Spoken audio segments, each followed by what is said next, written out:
Bismillahirrahmanirrahim. Assalamualaikum warahmatullahi wabarakatuh.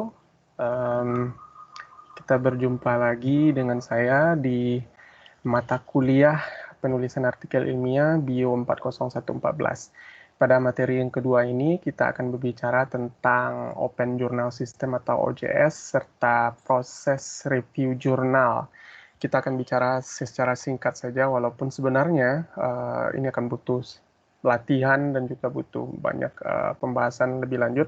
Tapi paling tidak materi yang akan kita sampaikan kali ini itu dapat memberikan masukan kepada Anda tentang bagaimana mengerti, memahami, serta menggunakan sebuah open journal system yang berlaku pada sebuah jurnal, serta mengikuti proses review sebuah manuskrip pada sebuah jurnal.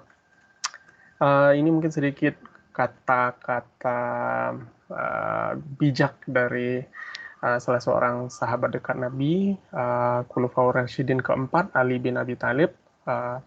Ini pada dasarnya memberikan dorongan kepada setiap manusia untuk menulis sesuatu yang bermanfaat. Nah, tulisan yang bermanfaat itu akan tetap tertinggal di dunia ini, memberikan manfaat kepada semua orang walaupun sang penulisnya sendiri itu sudah tidak ada lagi, sehingga ini akan menjadi semacam amal jariah kepada sang penulis atau sang autor. Nah, mudah-mudahan ini dapat memberikan kita sedikit dorongan untuk terus menulis apapun nanti profesi dan kondisi kita nanti. Oke, langsung masuk kita ke materi kita, yaitu tentang pertama ini tentang cover letter. Ini kita akan menyambung sedikit apa yang kita bahas minggu lalu, yaitu tentang menemukan novelty atau kebaruan atau hal-hal penting yang terkandung di dalam manuskrip kita. Nah, cover letter itu merupakan bentuk yang paling tepat untuk mengekspresikan novelty atau hal-hal penting yang terkandung di dalam manuskrip kita. Kalau misalnya Anda sudah mempelajari tentang cover letter yang digunakan dalam proses melamar pekerjaan, nah, yang cover letter yang kita gunakan di dalam submisi jurnal ini itu adalah kurang lebih sama fungsinya, yaitu untuk meng-highlight hal-hal penting. Oke. Jadi kalau yang pada saat melakukan melamar pekerjaan, kita ingin memberitahu orang bahwa ini loh hal penting kualifikasi saya yang sesuai dengan pekerjaan yang akan saya lamar tersebut, sehingga saya berhak untuk melamar dan harusnya punya chance untuk ditunjuk untuk menjadi posisi tersebut. Nah, kurang lebih pada cover letter submisi jurnal juga fungsinya sama seperti itu. Kita menunjukkan hal apa saja hal-hal penting yang ada di dalam manuskrip kita, termasuk itu novelty-nya, temuan-temuan baru, ataupun fakta-fakta yang mungkin sebelumnya tidak ada, dan ini yang kita highlight di dalam tulisan kita, dan lebih jauhnya lagi ditunjukkan di dalam cover letter dari sebuah submisi. Selain itu, juga terkandung beberapa hal penting seperti pernyataan kita tentang keaslian dari manuskrip tersebut. Artinya kita tidak mencontek ataupun tidak mengambil dari punya orang lain. Kemudian tidak ada konflik of interest dari semua autor ataupun pihak-pihak lain yang terlibat di dalam penelitian atau penulisan manuskrip.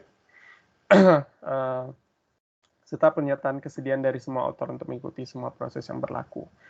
Kadang-kadang ini juga diminta dimasukkan oleh pihak jurnal, yaitu untuk mencantumkan 2 atau lebih reviewer yang sesuai untuk manuskrip kita. Karena biasanya kita yang tahu apa bidang kita, kemudian siapa saja orang atau peneliti yang sudah mapan di bidang tersebut, sehingga kita bisa langsung merefer kepada mereka. Jadi tidak selalu jurnal yang menyediakan reviewer, kadang mereka juga menunggu dari kita siapa kira-kira yang bisa untuk menjadi reviewer. Nah, sebaiknya kalau Anda memang tahu dan memang diminta oleh jurnal, silakan tuliskan. Di sini ada 2 contoh dari cover letter. Sebenarnya secara konten keduanya sama, tapi ini secara teknis yang berbeda mungkin di sini.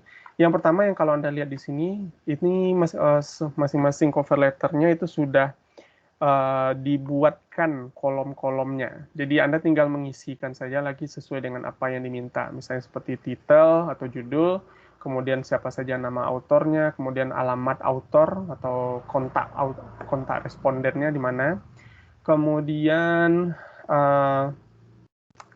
hal-hal lainnya mungkin yang diminta oleh jurnal. Silakan Anda ikuti itu semua. itu gampang, sehingga Anda akan mudah dan terarah untuk mengisi dari sebuah cover letternya. Tapi ada kadang-kadang itu jurnal, bukan kadang-kadang, seringkali jurnal tidak menyediakan format seperti itu. Mereka meminta kita hanya menulis sebuah cover letter untuk mengikuti submisi sebuah manuskrip, dan artinya kita harus mempersiapkan sendiri. Dan tentunya kita ya bikin apa saja yang memang menjadi sebuah syarat sebuah cover letter, sebuah submisi. Apa saja itu? Nah, ini dia. Paling tidak harus ada judulnya, kemudian kemana tujuannya, dan apa tujuannya. Apakah itu sebuah artikel utuh, artikel lengkap, apakah sebuah laporan saja, atau sebuah letter, surat, atau sebuah review, dan lain sebagainya. Itu juga harus mengandung detail-detail informasi tentang autor, baik itu afiliasinya, kontak informasinya, serta hal-hal lainnya. Kemudian juga nanti ada background risetnya, kemudian, nah ini dia yang terkait dengan novelty dari penelitian tersebut. Apa-apa saja hal baru atau temuan baru, kemudian apa relevansinya dengan bidang yang diteliti, dan hal lainnya yang mungkin membuat paper Anda itu layak untuk diterbitkan. Ini salah satu contohnya, ini belum lama saya kirimkan ke Journal of Asian Ornithology. Ini tujuannya untuk meng-highlight temuan atau hal-hal baru yang saya temukan di dalam manuskrip dan saya tuliskan dalam manuskrip tersebut.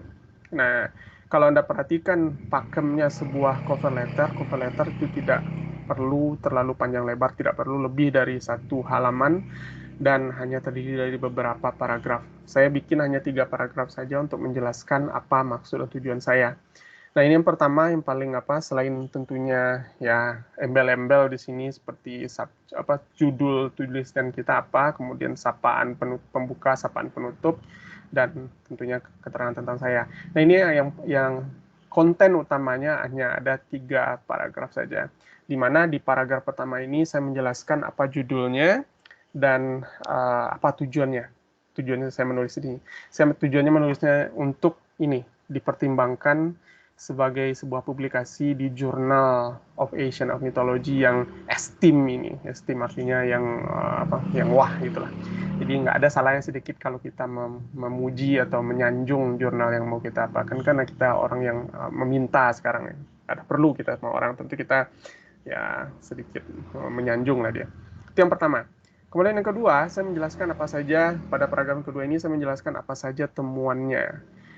Yang jelas, ini saya menemukan satu jenis burung yang langka, dan dia ditemukan dalam kondisi mengeram.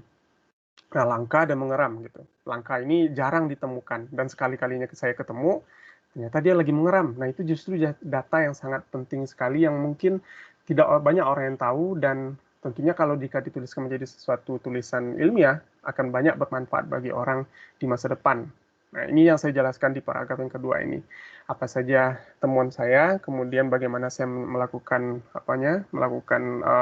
pengambilan data, serta apa saja hal-hal penting yang saya lihat di dalam data yang saya dapatkan. Kemudian di paragraf yang terakhir, ini saya menjelaskan bahwa tidak ada konflik of interest dari sesama autor, kemudian juga manuskrip ini tidak disubmit ke tempat lain, juga tidak sedang dipertimbangkan untuk diterbitkan tempat lain. Ini merupakan satu-satunya submisi yang saya lakukan dan untuk dipertimbangkan oleh mereka. Dan juga kesediaan bahwa autor akan bersedia mengikuti semua hal yang berlaku di dalam jurnal ini. Kemudian yang terakhir saya tutup dengan ini, menyantumkan 2 nama reviewer yang prospektif untuk ini, karena saya tahu kedua-duanya itu adalah peneliti terkait dengan jenis burung langka ini. Nah, kurang lebih seperti itu. Jadi simpel saja. Kalau Anda sudah punya pengalaman menulis atau berlatih menulis sebuah cover letter, ini insya Allah Anda akan dapat dengan mudah Anda ikuti nantinya. Oke, kita tinggalkan cover letter, kita masuk ke Open Journal System lagi sekarang. Open Journal System ini merupakan suatu peranti lunak atau software yang biasanya digunakan untuk menjembatani proses penerbitan sebuah manuskrip. Nah, ini dalam nanti juga istilahnya apa, sudah digunakan secara umum dan sudah artinya semua proses di dalamnya sudah di-acknowledge dan direkam secara baik untuk memudahkan baik itu penulis ataupun reviewer ataupun editor untuk memproses semua jurnal secara seragam sehingga mutu dan tentunya kendali terhadap penerbitan bisa dilakukan.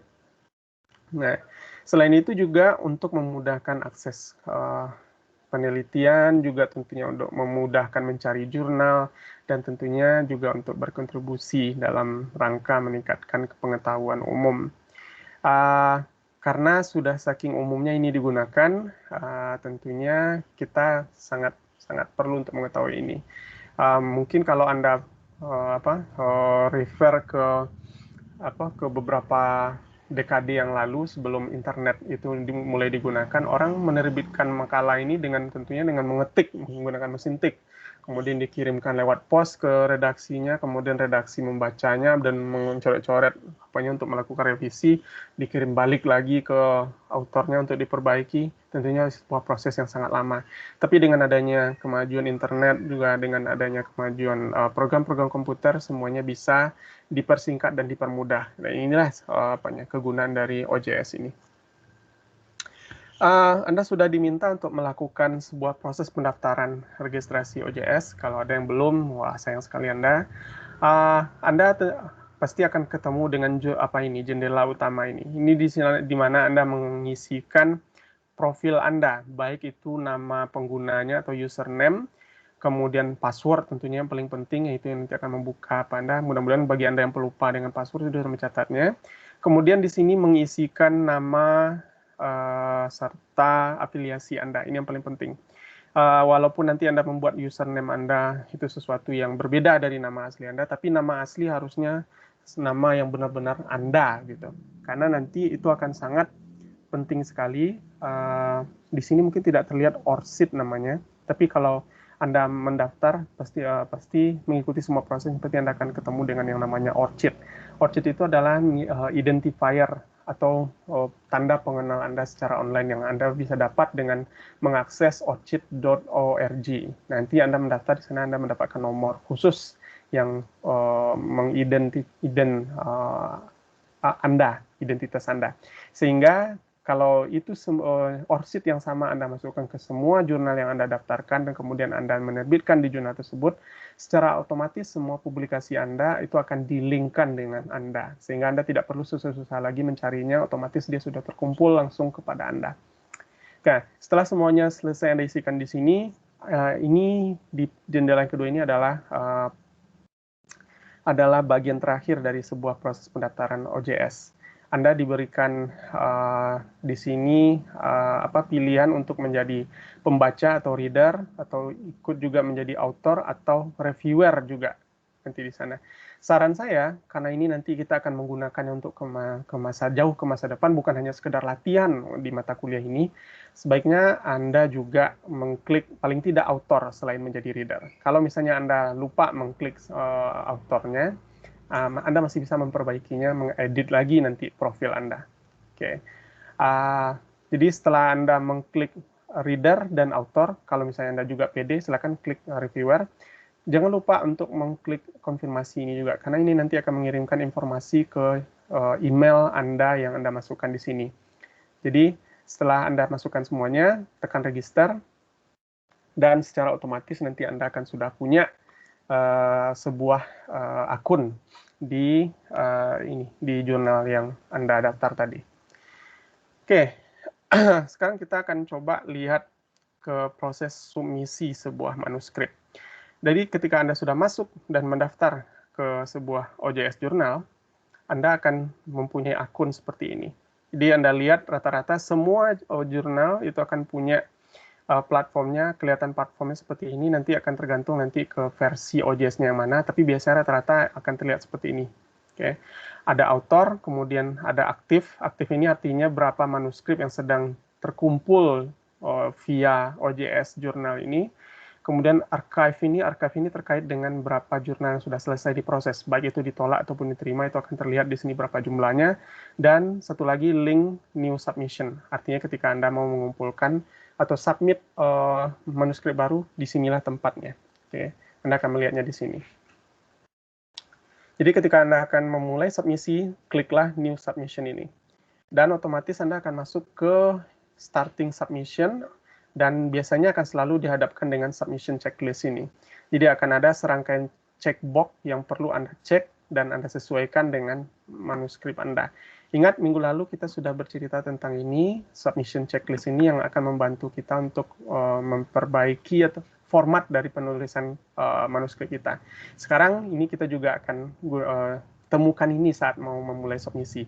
Biasanya ini untuk memastikan bahwa memang manuskrip kita sudah sesuai dengan format yang disarankan oleh jurnal tersebut. Kemudian juga biasanya diberikan jendela kecil ini untuk mengisikan komen kepada editor. Ini tidak wajib, opsional saja, kecuali kalau ada hal-hal penting yang perlu Anda beritahukan kepada editor. Contohnya ketika saya mau submit sebuah jurnal, saya tahu bahwa jurnal tersebut mensyaratkan semua artikel yang disitasi harus punya DOI atau nomor pengenal online-nya. Saya tahu sebagian besar jurnal yang saya refer ternyata tidak punya DOI ini karena mereka belum pakai kayaknya. Entah kenapa, saya nggak tahu kenapa. Tapi yang jelas jurnal tersebut valid sehingga saya yakin untuk memakainya. Makanya saya berikan di sini keterangan sebagian besar jurnal yang saya gunakan terkait dengan jenis yang saya refer di dalam manuskrip saya ini itu tidak punya DOI atau nomor pengenal online-nya. Jadi kalau misalnya ada pertanyaan, saya bisa mengirimkan atau menunjukkan kemana jurnal tersebut sehingga Anda bisa tahu bahwa jurnal tersebut bukan jurnal abal-abal. Kurang lebih seperti itu. Atau ada hal-hal lain yang mungkin perlu Anda beritahu kepada editor. Silakan tuliskan di sini. Setelah Anda yakin semuanya terisi, terchecklist, save dan continue. Biasanya ada tombolnya di bawah sini nanti. Dan Anda akan masuk ke sini.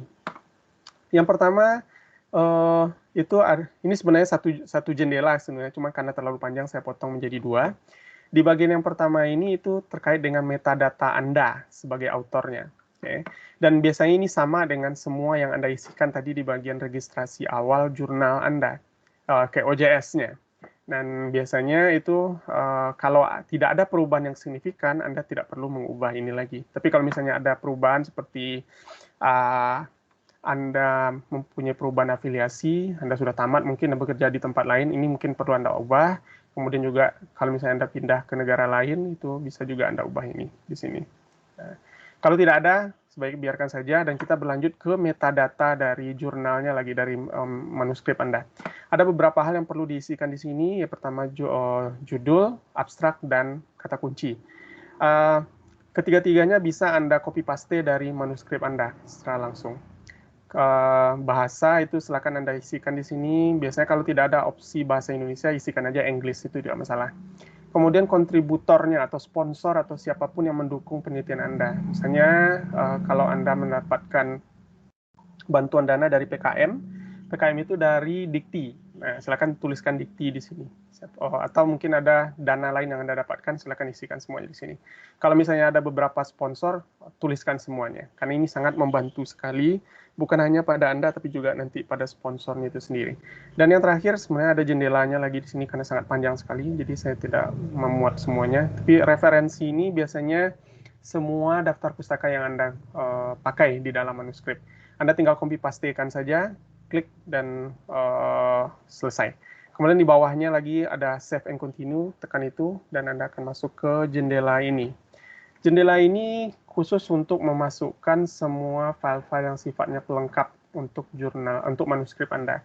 Seperti foto, gambar, flowchart, tabel, semuanya ada di sini. Kadang ada jurnal yang mensyaratkan kita untuk tidak memisahkan, tapi seringkali jurnal meminta kita memisahkan dari body text, dari teks utama manuskrip kita. Sehingga kita harus membuat file-file seperti gambar, foto, dan sebagainya tadi sebagai satu file yang terpisah. Jadi Anda harus menguploadnya di sini.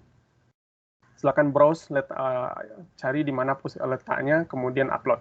Kemudian setelah itu Anda perlu mengisikan beberapa metadata terkait dengan file-file tersebut. Kalau foto, ini foto keberapa, kemudian apa keterangannya. siapa autor fotonya juga itu perlu Anda jelaskan nanti di sana. Oke, mungkin saya tidak mendetailkan di sini, tapi Anda bisa cari tahu nanti sendiri. Setelah yakin semuanya, save dan continue. Kita masuk ke bagian terakhir dari sebuah submisi.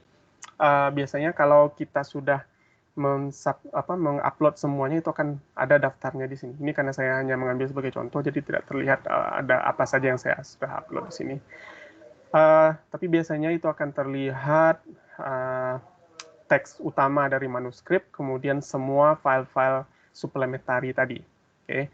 Begitu Anda sudah yakin, silakan Anda klik finish submission. Tapi kalau misalnya Anda kurang yakin, ada yang kurang atau sebagainya, Anda boleh balik lagi dan lengkapi, setelah itu finish submission. Oke. Kalau Anda sudah yakin semuanya dan sudah tekan final submission tadi, OJS secara otomatis akan mengirimkan email konfirmasi ini ke Anda. Email konfirmasi berikut dengan sebuah link ke manuskrip Anda tadi. Oke. Nah, Anda tinggal klik linknya ini, Anda akan di-refer langsung ke akun Anda. Oke. Ingat tadi bahwa akun Anda tidak punya submisi yang aktif. Sekarang Anda sudah punya satu yang aktif. Silakan klik itu, Anda akan diperlihatkan jendela ini, ada manuskrip Anda sudah diberikan nomor ID, kemudian tanggal submitnya diberitahukan di sini kapan, kemudian autornya siapa, karena ini yang autornya saya yang mensubmit, nama saya saja yang muncul di sini, walaupun mungkin nanti ada beberapa autor lain. Kemudian juga ada judul dan statusnya apa. Biasanya baru saat pertama kali dikumpulkan, baru pertama kali disubmit, ini statusnya di sini waiting for assignment, jadi menunggu untuk ditanggapi oleh editornya. Nah, setelah ditanggapi dan dikirimkan ke reviewer, baru dia berubah menjadi in review seperti ini.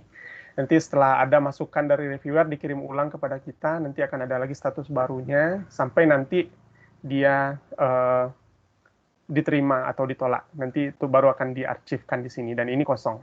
Ini berubah, pindah ke sini. Nah, seperti itu. Jadi kalau Anda klik nanti judul ini, Anda akan muncul ke sini. Ini kurang lebih sama jendela ini dengan jendela saat Anda mau final submission Anda tadi.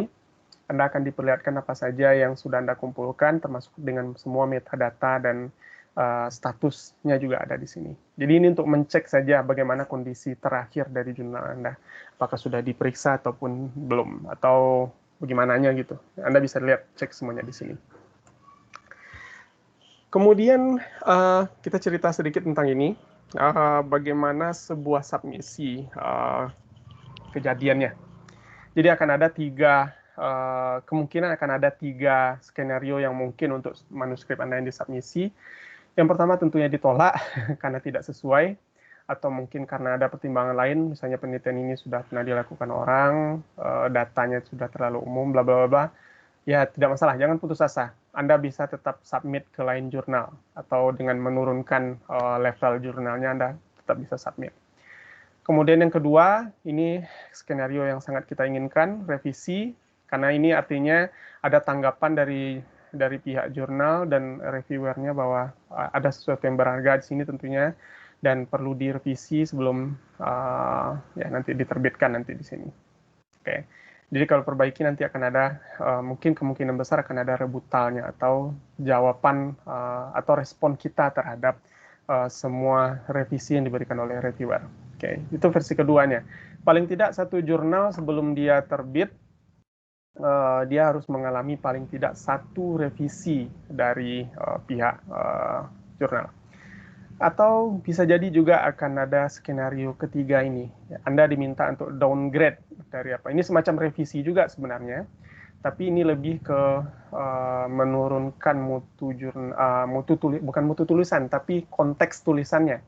Jadi kalau awalnya misalnya Anda menulisnya untuk full paper, jadi artinya semua lengkap mulai dari abstrak, IMLA sampai ke referensi dan indeksnya atau KTBC, hal-hal kecilnya, itu semua full text. Tapi karena kadang reviewer menganggap untuk data yang Anda dapatkan ini kayaknya full text terlalu berat untuk Anda buatkan. Jadi sebaiknya mungkin kita buat dalam bentuk yang lebih ringan mungkin, seperti short communication atau bisa jadi juga letter seperti itu.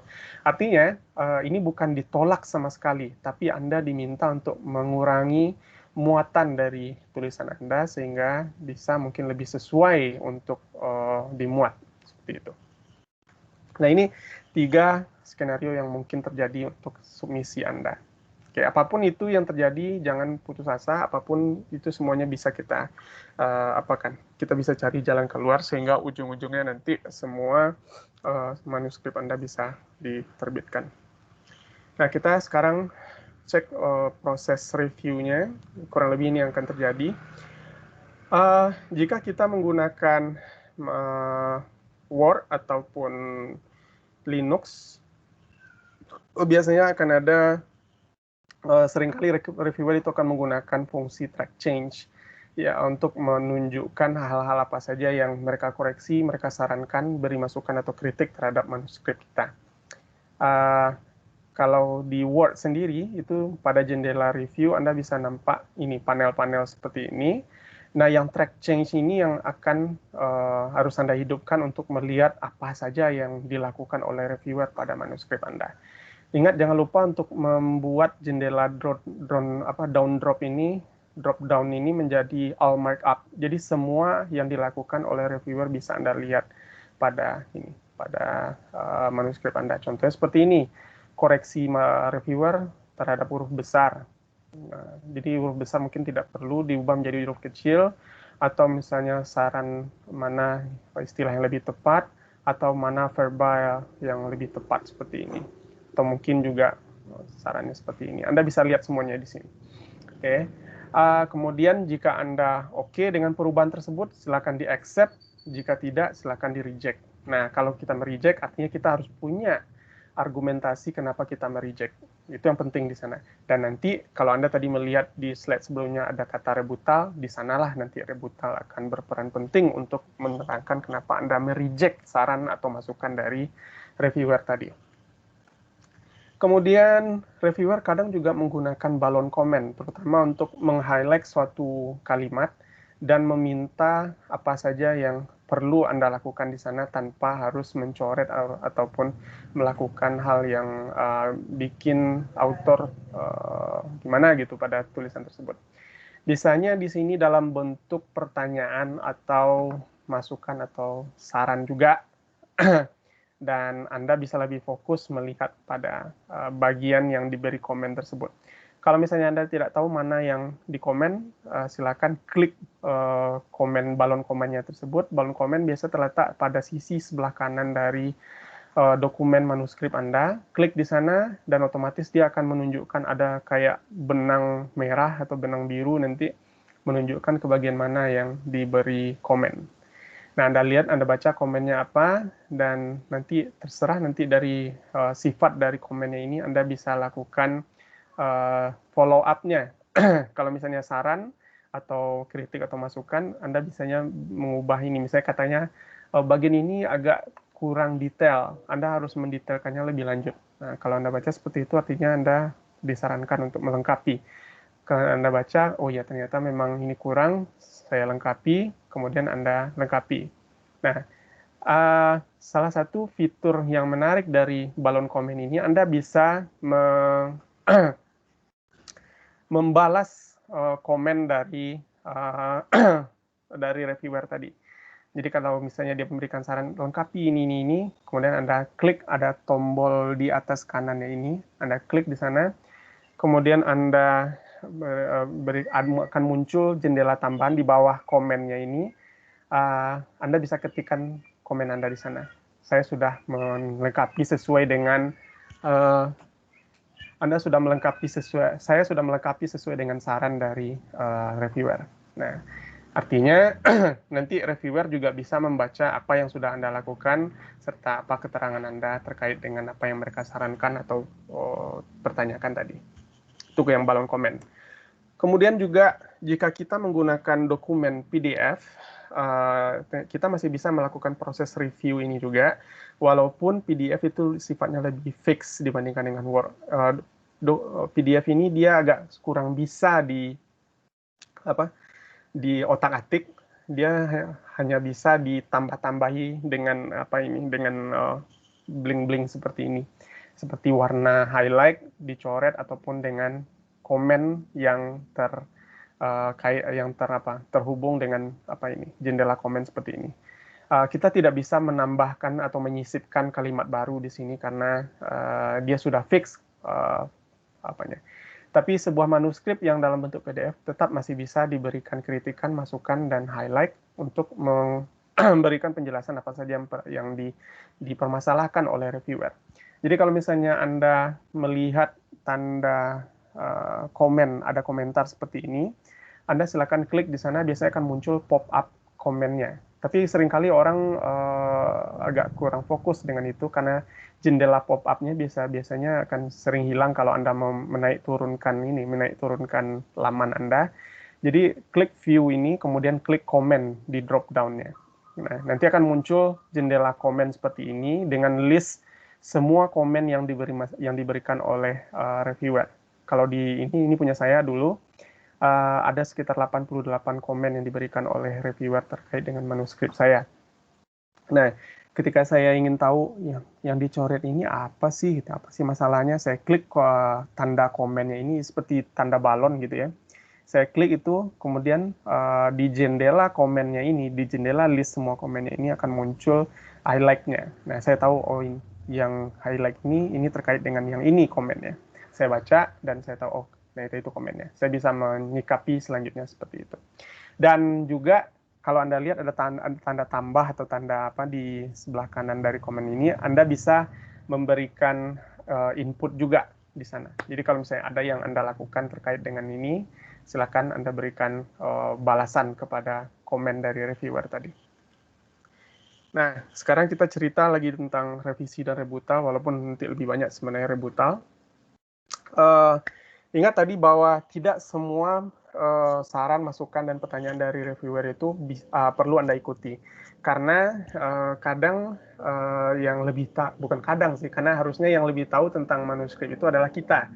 Kita yang melakukan penelitiannya, kemudian kita mensintesis datanya, kita yang menyimpulkan dan menuliskannya, sehingga yang harusnya tahu tentang semuanya itu adalah kita. Reviewer adalah orang yang melihat dan mengkritisi itu semua berdasarkan pengetahuan mereka, dan seringkali, ya walaupun mereka tentu terhitung sebagai ahli, tapi seringkali juga pendapat atau masukan dari mereka itu belum tentu sesuai, karena yang mengamati bagaimana hal atau data atau apapun itu percobaan dan sebagainya itu yang terjadi di lapangan adalah kita. Jadi yang tahu adalah kita. Sehingga ini adalah pijakan yang kuat bagi kita jika kita punya poin tersendiri yang tidak selalu sejalan dengan reviewer. Nah, saat itulah rebuttal sangat penting sekali fungsinya untuk menjelaskan kenapa loh kita tidak mengikuti masukan atau saran dari reviewer. Nah, untuk itu, ketika kita punya sesuatu hal yang mungkin tidak sejalan dengan keinginan reviewer atau sarannya, kita harus menjelaskan dengan baik kenapa. Okay.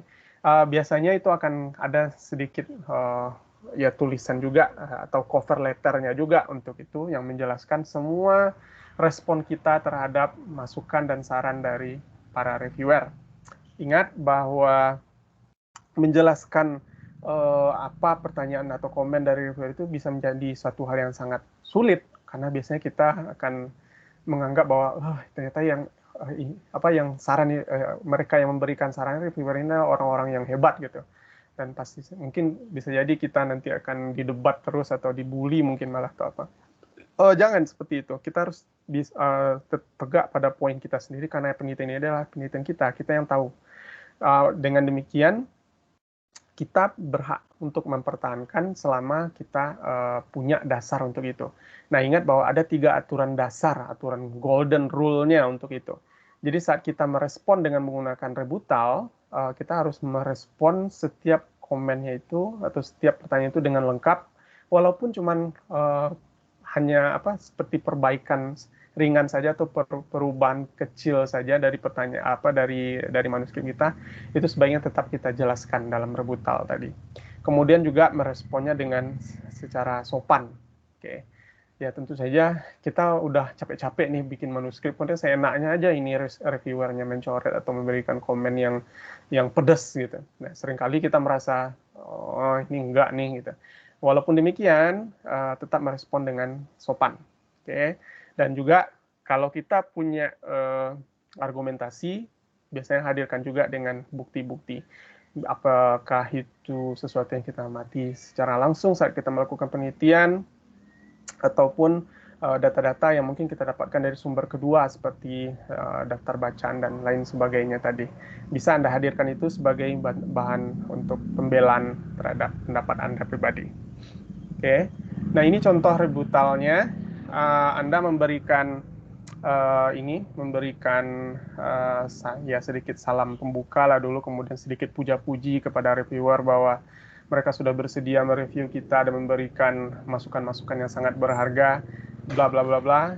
Nah, kemudian Anda langsung masuk ke deal-nya sekarang, ke urusannya sekarang, yaitu masukan atau pertanyaan dari masing-masingnya. Oke, katakanlah misalnya ada 2 atau 3 reviewer, semuanya harus Anda address di dalam di dalam rebutal Anda. Jadi bisa jadi Anda memulainya dengan reviewer A dulu. Reviewer A, pertanyaan pertamanya apa? Ini pertanyaan pertamanya.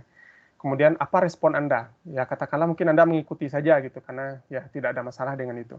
Oke, ini pertanyaannya dan bagaimana respon Anda, ini Anda tuliskan di bawahnya. Responnya, ya saya mengikuti sesuai dengan apa yang dikomentari. Saya mengikuti karena tidak ada masalah dengan itu. Di komentar yang keduanya, mungkin komentarnya seperti ini, bla bla bla bla bla. Tapi Anda mungkin dengan di bagian itu Anda mungkin tidak terlalu mengikuti sepenuhnya karena Anda punya pendapat lain. Nah, di sanalah Anda menjelaskan pada bagian yang ini, untuk komentar yang ini, respon saya seperti ini.